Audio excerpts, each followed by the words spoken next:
नमस्कार साथियों, मेरा नाम है सुनील। आप सभी लोग का बहुत बहुत स्वागत है मेरे यूट्यूब चैनल माय लोन मंत्रा में, जहां हम लोन से रिलेटेड नॉलेज को लॉक नहीं अनलॉक करते हैं।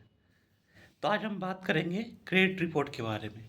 आज हम जानेंगे कि एक क्रेडिट रिपोर्ट होता क्या है, क्रेडिट स्कोर क्या होता है, एक क्रेडिट रिपोर्ट का क्रेडिट स्कोर का हमारे जीवन में क्या महत्व है। जब भी हम लोन लेने जाते हैं तो उस क्रेडिट स्कोर का, क्रेडिट रिपोर्ट का हमारे लोन एप्लीकेशन में क्या फ़र्क पड़ता है, हमें अपना जो क्रेडिट स्कोर उसे कैसे बढ़ाएं, कैसे सही रखें, ठीक है, क्या करना चाहिए नहीं करना चाहिए। इस आज इस पूरी वीडियो में हम क्रेडिट रिपोर्ट और क्रेडिट स्कोर के बारे में बात करेंगे। तो आइए दोस्तों, सबसे पहले बात करते हैं क्रेडिट रिपोर्ट होता क्या है। आपने जो अभी तक जितने भी लोन लिए हैं, जो उस लोन का डाटा को मैनेज करता है, जो उस लोन की एक समरी बन के आती है, उसे क्रेडिट रिपोर्ट कहते हैं। अब दोस्तों इसमें बात आती है कि क्रेडिट रिपोर्ट मेंटेन कौन करता है, क्रेडिट रिपोर्ट मेंटेन करने वाली कितनी कंपनियां हैं भारत में। तो जी दोस्तों, इसमें सबसे पहले आता है CIBIL, Credit Information Bureau of India Limited. इसके बाद है हाई मार्क, फिर है एक्सपीरियन, इक्विफैक्स। ये चार कंपनियां हैं जो भारत में आपके क्रेडिट हिस्ट्री को मेंटेन करते हैं। तो अब ये इसमें आपका जो क्रेडिट हिस्ट्री बनता है या क्रेडिट जो समरी बनता है वो कैसे बनता है। ये दोस्तों इसे बनता है जो आपने अभी तक जितने लोन लिए हैं उसकी आपने रीपेमेंट किस तरह किस प्रकार की है, आपने समय से पैसा दिया है या समय से पैसा नहीं दिया, या आपने किस्तें तोड़ तोड़ के पैसा दिया है। ये सब सारी ये सब सारी चीज़ें जो है आपकी क्रेडिट रिपोर्ट बताती है।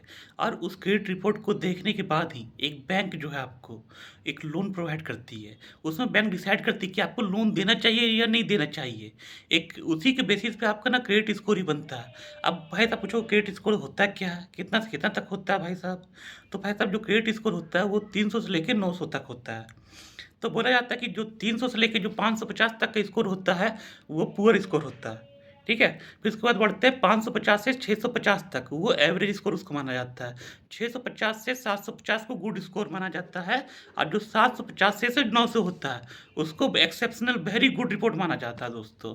इसी के बेसिस में आपको कंपनियां लोन प्रोवाइड करती है। और बहुत बार आप देखोगे कि अगर आपका क्रेडिट स्कोर कम है या बहुत ख़राब है या आपकी रिपेमेंट हिस्ट्री ख़राब है तो इसमें आपको लोन ना मिलने के भी चांस हो सकते हैं। अगर आपको लोन मिलेगा तो जो फाइनेंस कंपनियां हैं वो आपको ज़्यादा ब्याज दर पे लोन देती हैं, क्योंकि वो आपके साथ एक रिस्क को लेके चलती है।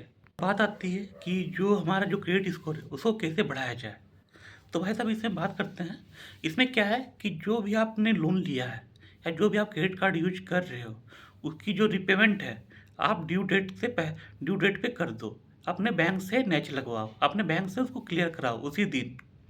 ये नहीं कि आपने आज बाउंस करवा दिया जाके अगले दिन पे कर रहे हो, अगले दिन आप पे कर रहे हो भैया जी, तो ये आपके लिए बहुत दुखदायक है। इसलिए दुखदायक है क्योंकि आपने तो उसको बाउंस कर दिया। अब बाउंस करने के बाद जो है बैंक उसमें पेनल्टी लगा देगी, बाउंसिंग चार्जेस लगा देंगे, लेट पेमेंट चार्जेस लगा देंगे। आप तो बोलोगे जी मैंने तो एक दिन लेट पेमेंट किया है तो इससे क्या मेरे को नहीं लेट पेमेंट चार्जेस नहीं लगना चाहिए, मैं बाउंसिंग चार्जेस नहीं दूंगा। तो भाई साहब आपको देना पड़ेगा। आप वहाँ क्रांतिकारी मत बनो। सबसे पहले आप अपना ड्यू क्लियर करो, बाद में आप बैंक से लड़ते रहना जो आपको लड़ना नहीं। नहीं तो अगर वो ड्यू आपके एक बार क्रेडिट रिपोर्ट पर चढ़ गया तो आपका भैया जी क्रेडिट रिपोर्ट गिरा देगा वो। और रही बात कि हमें हमेशा अनसिक्योर्ड लोन लेना चाहिए, तो भाई इसमें आप बिल्कुल गलत है। क्योंकि हमें जो है ना अनसिक्योर्ड लोन की मात्रा हमेशा कम रखनी चाहिए और साथ में सिक्योर्ड लोन भी लेना चाहिए, ताकि जिससे जो है सिक्योर्ड और अनसिक्योर्ड लोन की जो बैलेंस है वो बनी रहे। अगर आप बार बार हर महीने पहुंच जाते हैं लोन लेने, ठीक है, तो इसमें बैंक देखती है भैया ये तो कि भाई साहब ये तो लोन का बहुत भूखा है, ये तो बार बार पहुंच जाता है लोन लेने, हर महीने आ जा रहा है लोन लेने, ये तो कभी भी फट सकता है, तो मैं इसे लोन ना ही दूं तो वो बढ़िया है। अब बहुत बार क्या होता है कि हम जैसे भाइयों कि एक लोन ख़त्म नहीं हुआ कि दूसरे लोन लेने पहुंच जाते हैं भाई साहब बैंक। एक लोन ख़त्म नहीं हुआ कि दूसरी लोन की इंक्वायरी लगाते हैं, और एक जगह नहीं चार चार जगह फाइल लगाते हैं। तो भाई साहब अगर आप अननेसेसरी इंक्वायरी डाल रहे हो उस लोन की और आपका लोन पास नहीं हो रहा है तो ये भी आपके लिए एक दुखदायक है, क्योंकि इससे भी जो है आपका जो सिविल स्कोर है वो डाउन होता है हर हार्ड इंक्वायरी के साथ। अगर आप अपना सेल्फ चेक कर रहे हो तो उससे डाउन नहीं होता। अगर आपको अपना खुद का स्कोर चेक करना है तो आप सिविल की वेबसाइट में जाके चेक कर सकते हो। वहाँ पे आप अपनी आईडी बनाए वहाँ पे चेक कर सकते हो। बहुत बार क्या होता है कि आपका सिविल स्कोर इसलिए डाउन हो जाता है क्योंकि आपके सिविल में मैच आ जाता है।